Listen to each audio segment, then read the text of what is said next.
देव आणि अंधश्रद्धा निर्मूलन ही नेहमीच चळवळीमधली कुतूहलाची आणि चर्चेची बाब राहिलेली आहे.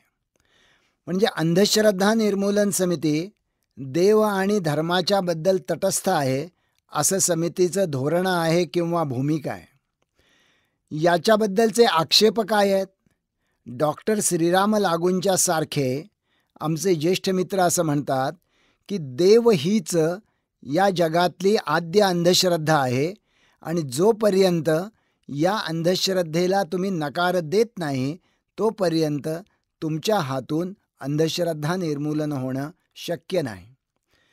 दुसऱ्या बाजूला काही जणांना असं वाटतं की आज आम्ही असं म्हणतो की देवाबद्दलची आमची भूमिका तटस्थपणाची आहे, पण ज्या वेळेला चळवळीची ताकद वाढेल त्यावेळेला आम्ही ही भूमिका सोडून देऊ आणि आम्ही देवाबद्दलची आमची भूमिका तटस्थपणाची आहे हा घेतलेला एक कावेबाज पवित्र आहे.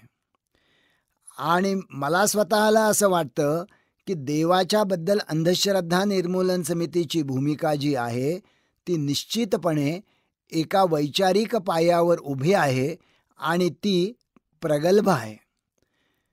त्याचा जो व्यावहारिक भाग आहे तो व्यावहारिक भाग असा आहे की देवधर्माबद्दल आम्ही तटस्थ आहोत. याचा अर्थ असा, अंधश्रद्धा निर्मूलन समितीच्या कुठल्याही शाखेमध्ये कधीही कुठल्याही देवाच्या धर्माच्या कसल्याही कृत्याचं पालन केलं जात नाही, कसलंही धार्मिक कर्मकांड केलं जात नाही. आणि त्याचबरोबर बाहेर समाजामध्ये कुठंही अंधश्रद्धा निर्मूलन समिती संघटना म्हणून अशा स्वरूपाच्या देवाच्या धर्माच्या कर्मकांडामध्ये सहभागी होत नाही. व्यक्तिगत जीवनामध्ये अंधश्रद्धा निर्मूलन समितीचा कार्यकर्ता काय करतो ही बाब त्याला आम्ही विचारत नाही. आमचा अनुभव असा आहे की ज्यावेळी तो अंधश्रद्धा निर्मूलनाच्या विचाराच्या प्रवाहामध्ये येतो त्यावेळेला हळूहळू स्वतःच्या देवकल्पनेच्या बद्दल तो विचार करू लागतो आणि स्वतःच्या आचारामध्ये देखील तो बदल करू लागतो. परंतु आमची जी भूमिका आहे ही भूमिका मला असं वाटतं की व्यवहार आणि विचार या दोन्ही पातळीवर योग्य आहे. म्हणजे आमचा व्यवहार काय आहे? अंधश्रद्धा निर्मूलन समितीची चतुसूत्री आहे. 1. शोषण करणाऱ्या अंधश्रद्धांना विरोध करणं. 2. वैज्ञानिक दृष्टिकोनाचा विचार प्रसार आणि अंगीकार करणं. 3. धर्माची विधायक कृतिशील आणि कठोर चिकित्सा करणं. आणि 4. व्यापक समाज परिवर्तनाच्या चळवळीशी स्वतःला जोडून घेणं. यापैकी गेले 22 वर्ष ही चळवळ चालवत असताना या 4 सूत्रांच्या पैकी कशाचीही प्रत्यक्ष कृती करताना देव ही कल्पना आम्हाला अडचणीत आणणारी ठरलेली नाही. ही झाली त्याची व्यावहारिक बाजू. अधिक प्रभावी अशी वैचारिक बाजू काय आहे? वैचारिक बाजू जी आहे ती देशाच्या घटनेमध्ये धर्मनिरपेक्षतेची जी भूमिका आहे त्याच्याशी अतिशय सुसंगत आहे. देशाच्या घटनेमध्ये 25, 26, 27, 28 या 4 आर्टिकल्समध्ये धर्मनिरपेक्षतेची भूमिका आहे. त्यापैकी 25वं कलम सगळ्यात महत्त्वाचं. त्याच्यामध्ये असं म्हटलेलं आहे की प्रत्येक व्यक्तीला उपासनेचं, धर्मपालनेचं, पारलौकिक कल्याणाचं आणि आध्यात्मिक उन्नतीचं स्वातंत्र्य आहे. म्हणजे तुम्ही हिंदू असा, मुस्लिम असा, ख्रिश्चन असा, बौद्ध असा, शीख असा किंवा कुठल्याच धर्माचे नसा, तुम्ही मंदिरमध्ये जावा, मशिदीमध्ये जावा, चर्चमध्ये जावा, गुरुद्वारामध्ये जावा किंवा कुठंच जाऊ नका. तुम्ही अल्लाची, येशूची, गुरुग्रंथ साहेबाची, तथागत गौतम बुद्धाची कोणाचीही पूजा करा किंवा करू नका. तुम्ही अमक्या एका धर्माचे असा, तो धर्म सोडून तुम्ही दुसरा धर्म स्वीकारा, तुम्ही तिसरा धर्म स्थापन करा.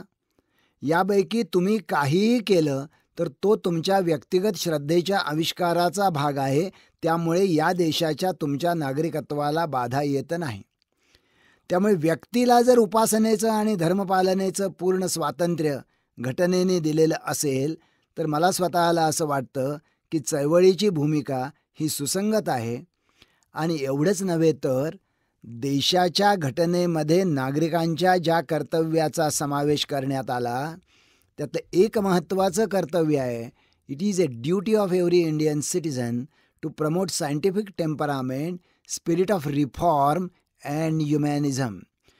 म्हणजे प्रत्येक भारतीय नागरिकाचं वैज्ञानिक दृष्टिकोन बाळगणं एवढंच कर्तव्य सांगितलेलं नाही आहे. तो वैज्ञानिक दृष्टिकोन कशा करता आहे? तो स्पिरिट ऑफ रिफॉर्मसाठी आहे, सुधारणावादासाठी आहे. आणि हा सुधारणावाद हा उघडपणे धर्माशी संबंधित आहे. त्यामुळे धर्माची चिकित्सा करण्याची अनुमती मला देशाची घटना देते. आणि ती कशा पद्धतीनं करावी अशी कल्पना असती, तर ह्युमॅनिझम म्हणजे मानवतावादाशी सुसंगत या पद्धतीनं. त्यामुळे मला स्वतःला असं वाटतं की अंधश्रद्धा निर्मूलन समितीची देवविषयक भूमिका जर नीटपणे समजावून घेतली तर अंधश्रद्धा निर्मूलन चळवळीच्या वैचारिक सामर्थ्याचं आपल्याला नीट स्पष्टीकरण मिळू शकेल. प्रश्न नेहमी कसा विचारला जातो? तुम्ही देव मानता की नाही? हा प्रश्न मला महाराष्ट्रात आत्तापर्यंत शेकडो ठिकाणी विचारलेला आहे.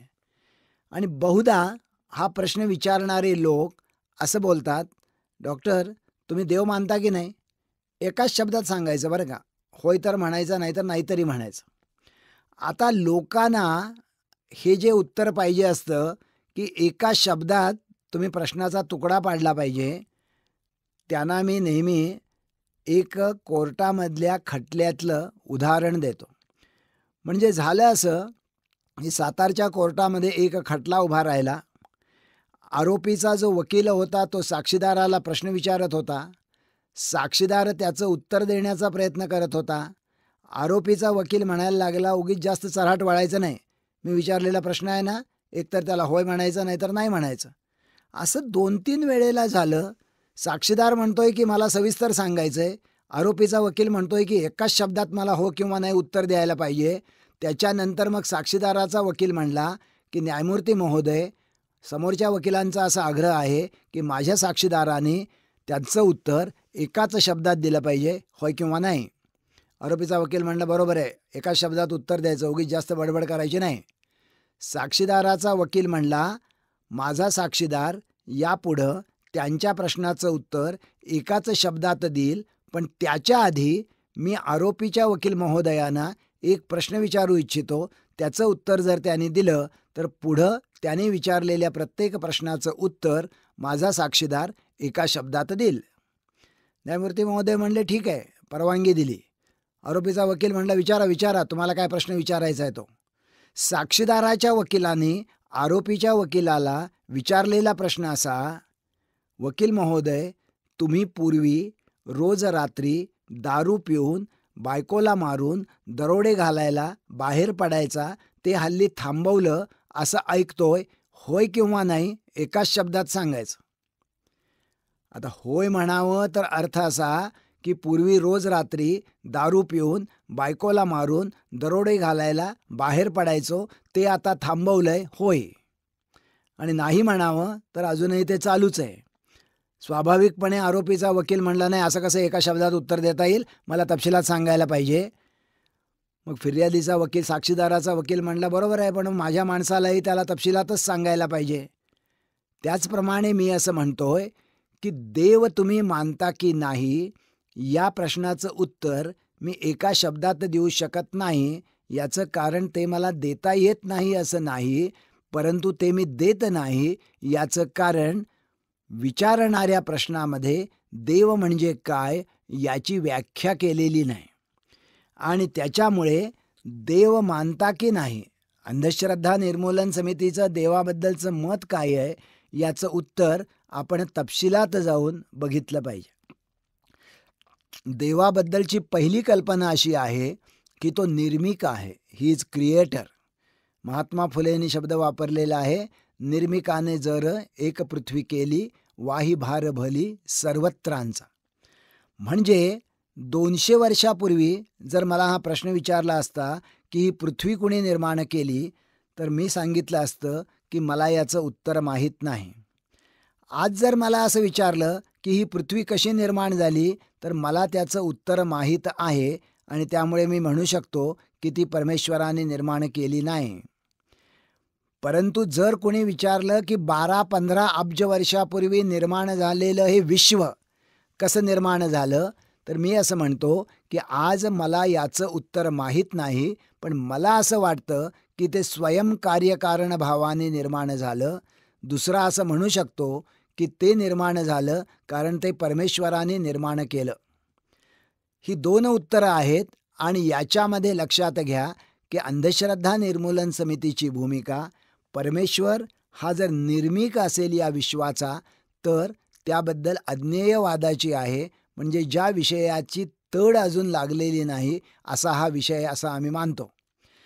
पण तरी देखील 2 बाबी या ठिकाणी आपण लक्षात ठेवणं गरजेचं आहे.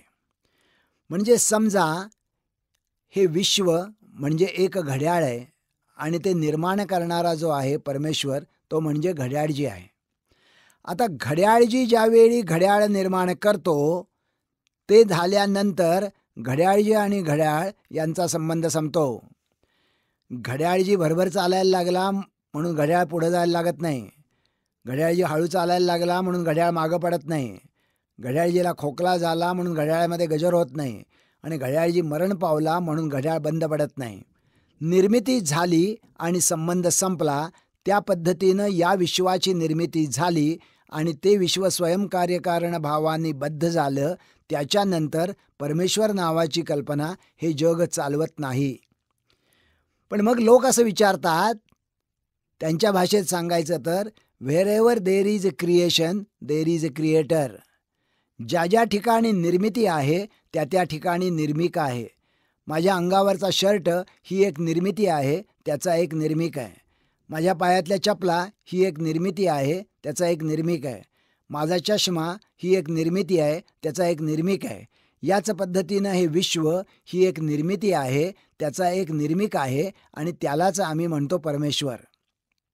पण मग हाच तर्क जर पुढं चालवायचा म्हटला तर तो जो निर्मिक किंवा परमेश्वर आहे तो पण एक निर्मिती आहे, मग त्याला कोणी निर्माण केलं असं विचारल्यानंतर म्हटलं जातं की नाही, त्याला कोणी निर्माण करावं लागत नाही, तो स्वयंभू आहे. तो स्वयंभू आहे म्हणजे जे उत्तर मी पहिल्यांदा दिलं होतं की हे विश्व एका स्वयंकार्यकारण भावाने बद्ध आहे, त्याच नियमापाशी आपण येतो ना. त्यामुळे हे विश्व हे कोणी निर्मिकाने निर्मिलं आणि तोच परमेश्वर असं ज्यांना वाटत असेल त्यांच्याबद्दलची अंधश्रद्धा निर्मूलन समितीची भूमिका अज्ञेयवादाची आहे.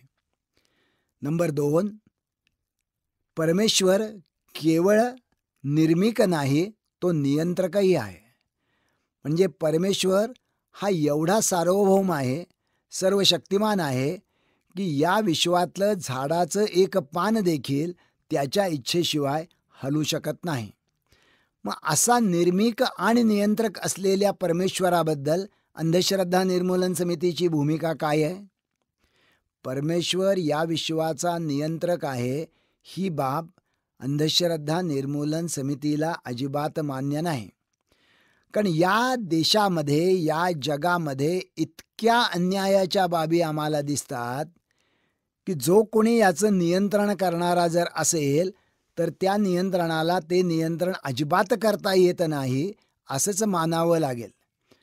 म्हणजे त्याला असं विचारावं लागेल की काही कारण नसताना लातूरला भूकंप झाला, 40-50 हजार लोक मेले, मग तुझं नियंत्रण काय करत होतं? अणुबॉम्ब पडला, काही लाख लोक एकाच वेळेला मेले, त्यावेळी तुमच्या नियंत्रणाचं काय झालं?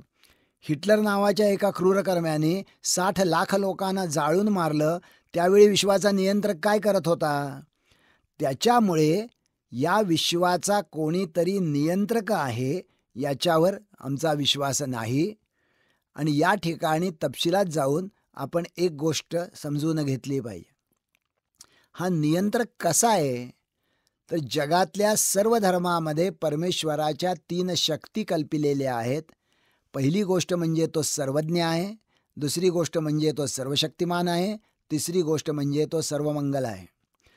तो सर्वज्ञ आहे याचा अर्थ असा, जगामधल्या सगळ्या देशांची हेरखाती एका बाजूला आणि एकटा परमेश्वर एका बाजूला, परमेश्वराला जास्त माहिती आहे. तो सर्वशक्तिमान आहे याचा अर्थ असा की जगामधली सगळी सैन्य त्यांच्या शस्त्रबलासह एका बाजूला आणि परमेश्वर एका बाजूला, तरी देखील तो अजिंक्य आहे आणि तो सर्व मंगल आहे, याचा अर्थ असा की या जगामध्ये चांगलंच घडावं असं त्याला सतत वाटत असतं. ही परमेश्वराची कल्पना सर्व धर्मामध्ये आहे. आता ही जर वापरायची झाली तर मग आपल्याला असा विचार करावा लागेल की माझ्या घरी चोरी झाली आणि मी परिश्रमाने कमावलेले 1,00,000 रुपये चोर घेऊन गेले. आता मला तुम्ही सांगा की परमेश्वर हा जर सर्वशक्तिमान असेल तर चोरांना तो सहज थांबवू शकत होता.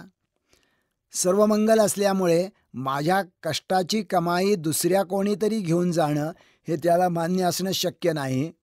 मग तरी देखील माझ्या घरी चोरी झाली, याचा अर्थ तो सर्वज्ञ नसला पाहिजे. माझ्या घरी चोर चोरी करणार हे त्याला कळलंच नसलं पाहिजे. किंवा माझ्या घरी चोर चोरी करणार हे त्याला कळलं होतं कारण तो सर्वज्ञ होता. माझ्या घरी चोरी करून माझ्या कष्टाचे पैसे चोर घेऊन घेणं ही गोष्ट योग्य नाही हेही त्याला कळलं होतं कारण तो सर्वमंगल होता. परंतु तरीही तो चोरांना थांबवू शकला नाही. याचा अर्थ चोर त्याच्यापेक्षा जास्त शक्तिमान ठरले का? म्हणजे तो सर्वशक्तिमान नसला पाहिजे. किंवा माझ्या घरामध्ये चोरी झाली, ती होणार हे परमेश्वराला कळलेलं होतं कारण तो सर्वज्ञ होता.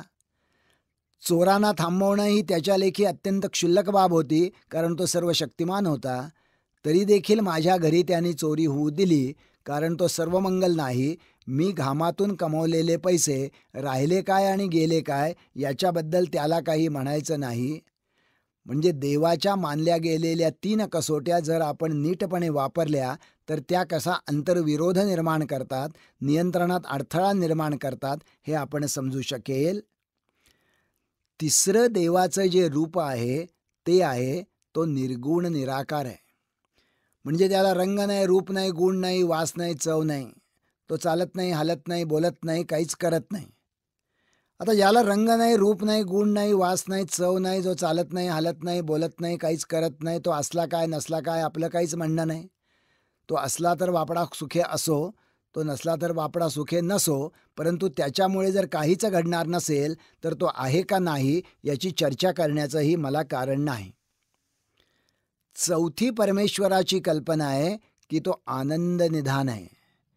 म्हणजे एका महाविद्यालयामध्ये बोलताना एक प्राध्यापिका मला असं म्हणाल्या की मी रोज सकाळी अर्धा तास हात जोडून देवाच्या मूर्तीसमोर बसते. मी देवाला काहीही मागत नाही आणि मला खूप आनंद होतो. तुमचा याला विरोध आहे का? मी म्हटलं माझा याला अजिबात विरोध नाही. मला रोज सकाळी योगासनं केल्यानंतर खूप आनंद होतो. एखाद्याला संगीत ऐकल्यानंतर आनंद होतो आणि एखाद्याला सकाळी फिरायला गेल्यानंतर आनंद होतो. याला तुमचा विरोध आहे का? कुठल्याही प्रकारे मला आनंद घेणं ज्याच्यामुळे दुसऱ्याला त्रास होणार नाही असा आनंद घेण्याची मला पूर्ण परवानगी आहे. पण मग त्या बाई म्हणल्या की माझा जो आनंद आहे तो अधिक श्रेष्ठ दर्जाचा आहे की नाही. मी म्हटलं हा विषय चर्चेचा होऊ शकतो की परमेश्वराच्या समोर 1 तास अर्धा तास हात जोडल्यानंतर तुम्हाला जो आनंद मिळतो तो आणि संगीत ऐकल्यानंतर मला जो आनंद मिळतो तो, या आनंदामध्ये श्रेष्ठ काय आणि कनिष्ठ काय हे व्यक्तिनिष्ठ असणार, ते असं ठरवता येणार नाही. त्यामुळे कुणी जर म्हणला की परमेश्वर हे आनंद निधान आहे तर त्याला अंधश्रद्धा निर्मूलन समितीचा विरोध नाही. परमेश्वराचं जे 5वं रूप आहे, खरं म्हटलं तर 5वं, 6वं आणि 7वं, पण ती मानसिकतेशी संबंधित आहेत, एका अर्थाने एकमेकाशी संबंधित आहेत.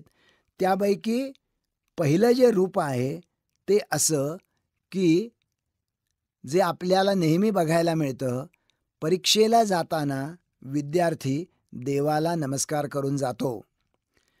देवाला नमस्कार करून विद्यार्थी परीक्षेला गेल्यानंतर त्याला पेपर सोपा जाण्याची शक्यता किती असते? काही जण म्हणतात असते, काही जण म्हणतात अजिबात नसते. मी असं म्हणतो की मर्यादित अर्थाने असते. म्हणजे काय? तुम्ही परीक्षेला जाता याचा अर्थ तुम्ही एका अज्ञाताला सामोरे जाता. जर पेपर आधी फुटलेला नसेल तर अज्ञाताला सामोरे जाताना तुमचं मन शंकाकुल झालेलं असतं. देवावरच्या श्रद्धेने देवाला नमस्कार करून तुम्ही स्वतःचं मन निश्शंक करण्याचा प्रयत्न करता. त्यामुळे घडतं ते एवढंच की तुम्ही जो अभ्यास केलेला आहे तो अभ्यास चांगल्या प्रकारे तुमच्या उत्तरपत्रिकेमध्ये प्रगटतो. परंतु लक्षात घ्या, तुम्ही जो अभ्यास केलाच नाही त्याच्यावर जर प्रश्न आले तर मग मात्र तुम्ही कितीही श्रद्धेने देवाला नमस्कार करून गेला तरी तुम्हाला त्याचं उत्तर सुचणार नाही.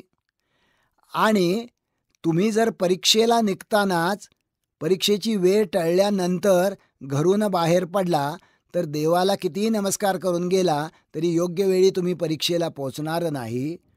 त्याच्यामुळे या ठिकाणी देवावरचा जो विश्वास आहे त्या ठिकाणी देव ही कल्पना सायकोथेरपी म्हणून वापरलेली आहे.